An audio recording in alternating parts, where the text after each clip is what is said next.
Soviet sea power has arrived. The hallmark of the Red Navy today is smart-looking officers and men operating ultra-modern ships, and they are seen in all parts of the world.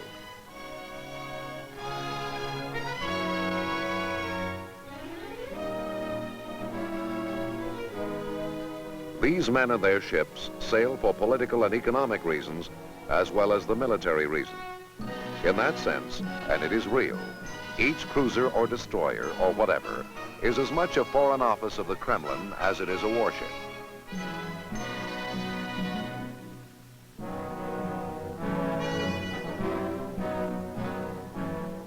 This total and integrated use of the sea will bear watching. Perhaps the Soviets have been reading our own Bible on the subject.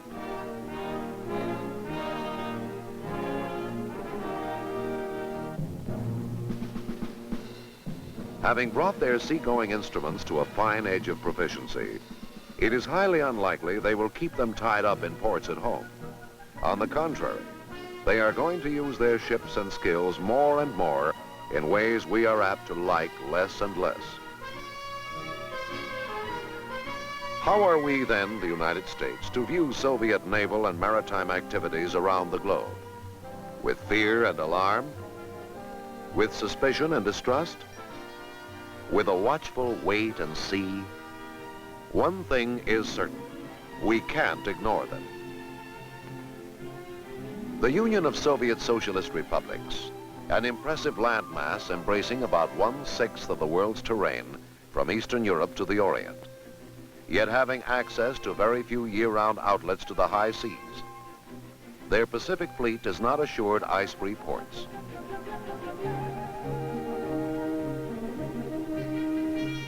To the north, the Arctic operations of the Northern Fleet are often influenced by winter weather.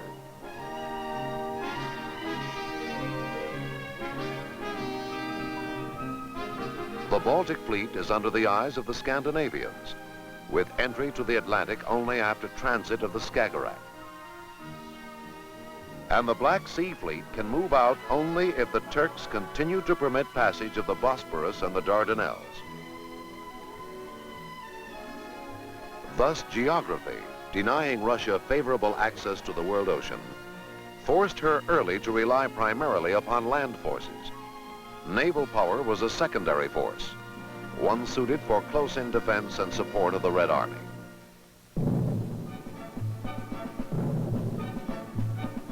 The makeup of the Soviet Navy seems to have been an argument reaching back to Lenin.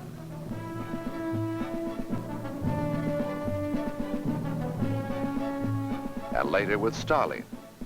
Some strategists advocated a large submarine fleet.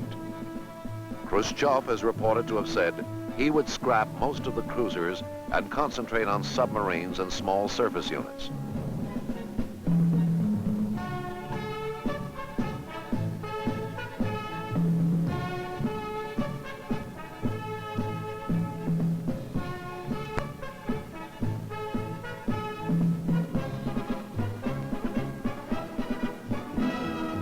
Perhaps the Soviet Navy still is secondary to the powerful Red Army. But traditional shows of strength on the May 1st anniversary of the Bolshevik Revolution now beg the question: is this to be augmented by massive strength at sea?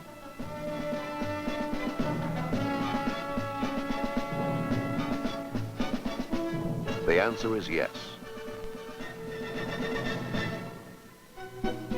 Although certain traditions still pervade Soviet life, the citizen has a determination and talent for using the best of his own ideas along with those from other countries.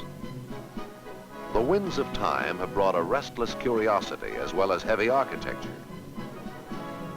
Flexible and alert enough to catch new thoughts on the wing, Russians are attracted by everything modern.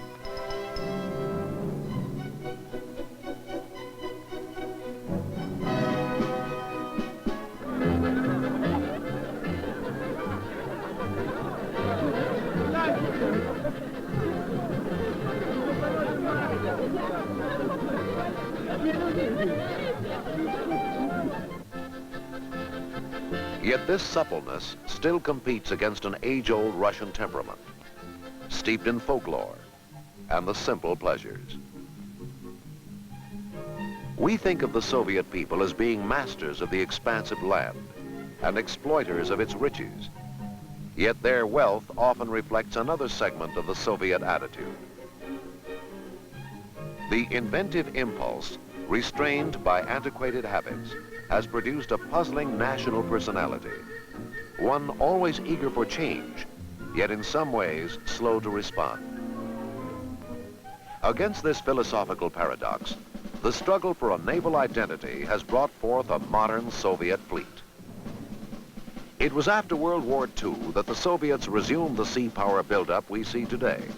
And as usual, they thought big.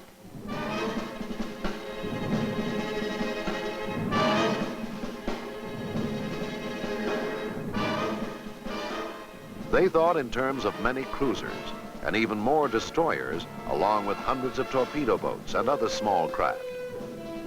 And they thought about great numbers of submarines. At one time, the Soviets planned as many as 1,200, but that never materialized. Yet such thinking had its effect upon what since has come to pass.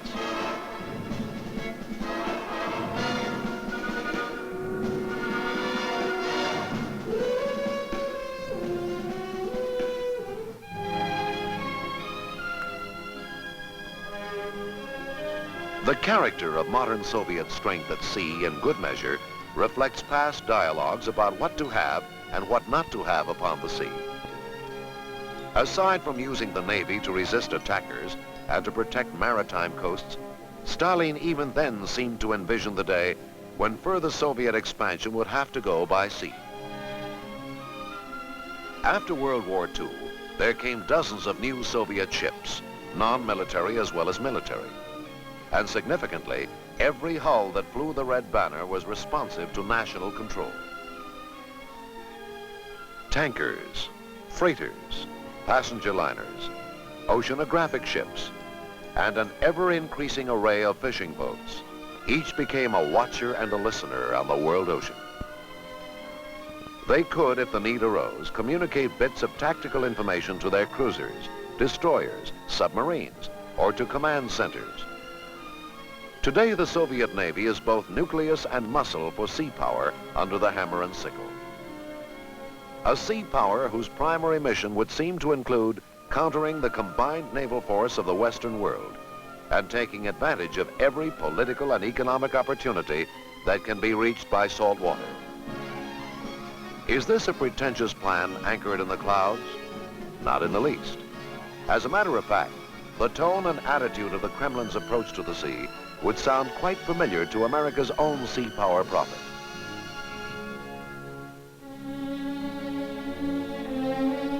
Admiral Alfred Thayer Mahan, president of the Naval War College in the late 1880s, the first philosopher of naval history to convincingly argue the case for the substantial influence of sea power in world affairs. To Mahan, the term sea power meant much more than military strength. It included maritime commerce, the development of overseas bases from which to project national naval power, even the character of a nation's people and their understanding of the sea. The way he stated sea power principles had immense appeal in England, Germany, Japan, and Russia. No one knows the degree to which Mahan has influenced the modern Soviets. But what they are doing on the sea and the doctrine they are applying is evidence, circumstantial to say the least. The evidence is this: a powerful aggregation of warships and non-military ships, and the apparent will to use them. One of the most obvious of the uses has been their presence in the Mediterranean, in force. The Soviet naval posture in the Mediterranean, as well as in other oceans, unlocks many doors of political and paramilitary opportunity. To threaten the southern flank of European allies, to neutralize or negate the presence of the United States Sixth Fleet, to support Egypt and Syria, and to win a position in former French North Africa are just a few of them. The fact that Soviet strategists can now employ naval strength to exploit their opportunities is ample evidence of an understanding of sea power and its components. In 1964, a small group of cruisers and destroyers deployed from the Black Sea and began the present naval buildup in the Mediterranean. For the next 2 years, about a dozen or so surface ships were maintained in the Mediterranean, including 2 or 3 major combatants and a few submarines. The Soviet Navy increased this small force substantially during and after the Arab-Israeli War of 1967. A major focus of Soviet objectives has been the UAR, leader of the progressive Arab states, and also providing the key to Africa.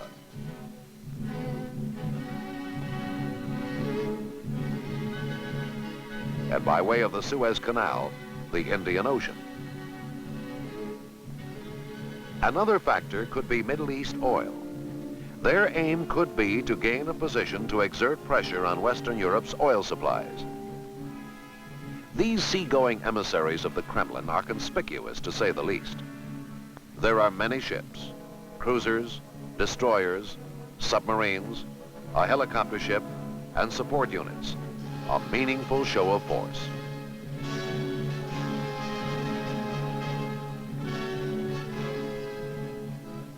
The Red Fleet in the Mediterranean is not as large or as versatile as the United States fleet and the combined forces of our allies. Yet the strategic and political options gained by the Kremlin in the area of the Middle Sea are no longer matters of question. We consider them matters of fact. When looking at new Soviet uses of the sea, we have to keep reminding ourselves that much more than warships or the Red Navy is involved. In addition to ships that carry weapons of war, there is the enormous advantage of a large and modern merchant marine. Indeed, a key to understanding total modern Soviet sea power is to appreciate the extent to which their commercial shipping has been integrated with political operations and objectives. Their ships of commerce are being forged into a strong tool to manipulate the world struggle for the minds of men, and they make no secret of it. The Soviets speak of these ships taking the red flag to foreign ports and of the prestige it brings to the USSR.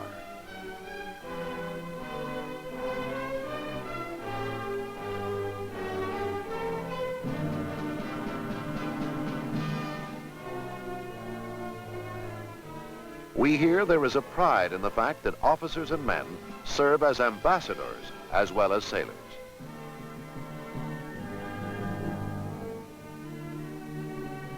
They speak of the rate of new merchant shipbuilding, roughly 1 million tons per year. The Kremlin has gained some 7 million tons since 1962. They boast that they will have 18 million tons by 1975, surpassing the United States. And at the present rate of Soviet new construction, they plan to have 23 million tons in the 1980s. They talk about the profits made by these ships in world trade and the foreign exchange that is being earned. But what the Soviets do not speak about much is what they are doing in the area of shipping rates and fees. Because it is state-owned, the Red Merchant Marine can charge just about any rate it chooses on world sea lanes, giving it the potential to create chaos in the world marketplace. On certain runs in the Pacific, they have already undercut world shipping rates by as much as 15%. All of this is not without meaning. Whereas most nations are content to enjoy the purely economic advantages of world trade, the Soviet Union seems bent on doing more. That is, to use ocean commerce for the further spread of the communist brand of ideology, and to use ocean commerce as an international weapon.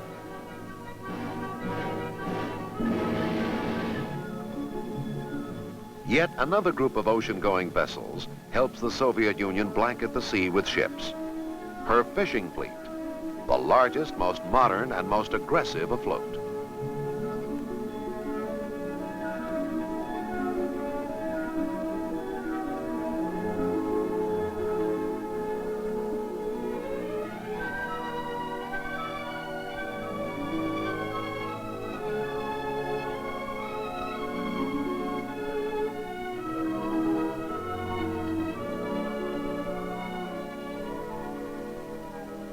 From trawlers to huge floating fish canneries and all sizes in between, they have them by the hundreds, and they range the global fish-bearing ocean even to our own shores.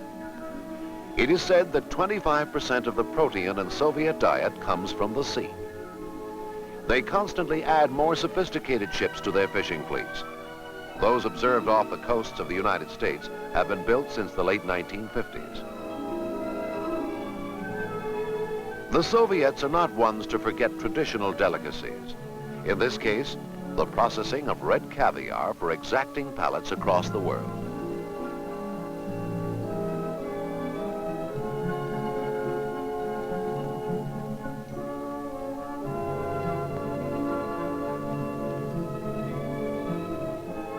Cannery and processing ships such as this have a daily quota of from 25 to 50 tons, depending upon the size ship and the type of catch.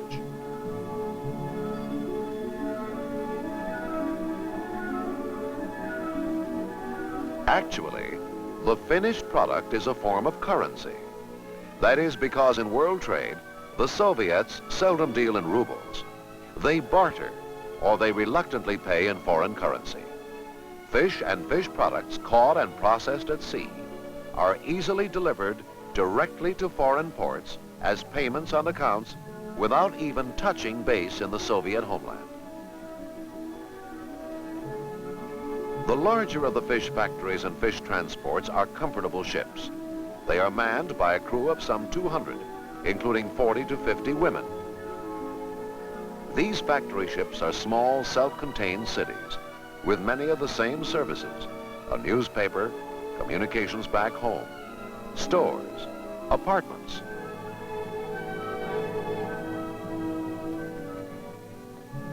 And the evening movie.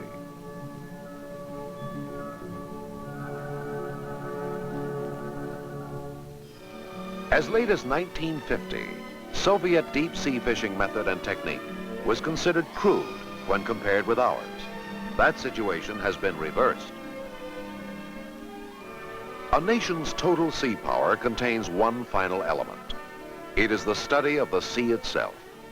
It goes by various names, such as oceanography, marine science, or marine engineering and ocean development. Here, too, the Soviet Union is hard at work. We have only recently glimpsed the shape and composition of Soviet work in the oceans. The size of their program is equal to that of the United States, and it already has passed other contenders such as Japan, France, and Great Britain. Since 1966, the Soviet effort has included stress on the quality of research and research equipment and the broadening of program scope. Even though primarily thought of as a land-oriented people, the Soviets are educating 5 times more students in oceanic studies than we are. At the PhD level, the marine scientist working for the Kremlin can expect assistance from 10 to 15 junior scientists. His morale is good and his prestige is high. The results of his work back up the total effort of his country at sea. More, he sets the foundation for future expansion, whether it be for naval, maritime, or fishing fleets, or for the exploitation of the boundless wealth of the sea. For aside from the obvious immediate gains oceanography brings to military operations and fishing, technology and ocean science can unlock from the sea riches beyond belief in natural resources of all kinds. So fundamental a thing as a storm reminds us that environmental studies of the sea may one day bring us weather control.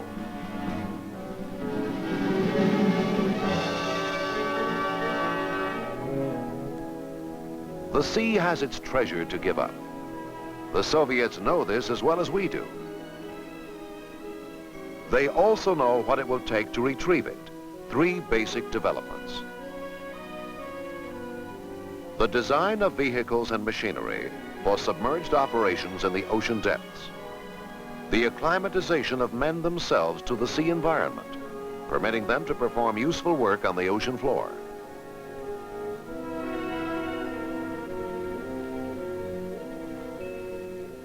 and the adaptation of nuclear power sources to undersea development and industrial endeavors. When time brings these three things to them, or to us, or both, the exploitation of Earth's last great frontier will be at hand.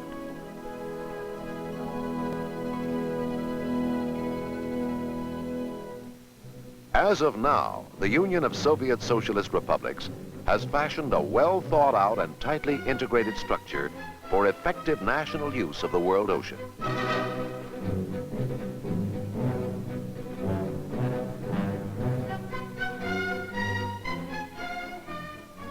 And having already achieved such a potent sea power, designed in and for our modern times, the unmistakable intent is to make that even bigger and better.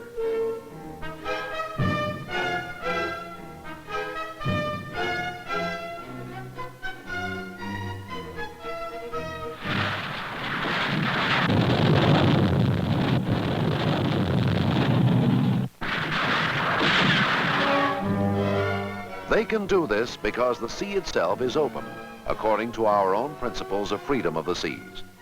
The sea itself is neutral. It doesn't care who understands or misunderstands its use. It will work for us or it will work against us. Наша партия считает необходимым, чтобы мирная политика Советского Союза подкреплялась. But the Soviets' will to use the sea is something else. Whether through Mahan or through their own rationale over the centuries, the seas of the globe are now host to their ships. Thus, the position of the Soviet Union today on the sea is not by happenstance, nor is it a vain show of smart-looking ships and men.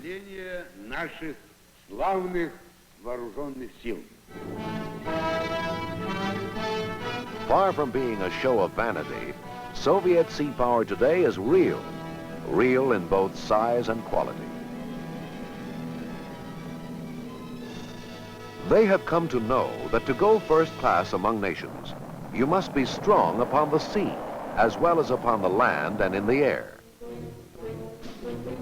If you are not, your land power must stop at the edge of the sea.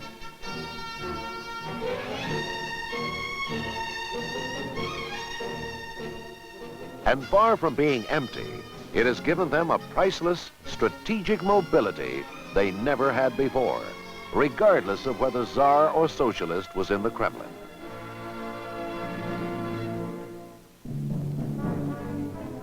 Our own best plan to meet today's Soviet challenge at sea is to keep ready, to sharpen our own sea power edge, to maintain and increase the superiority we now have, and to never fail to understand total use of the sea.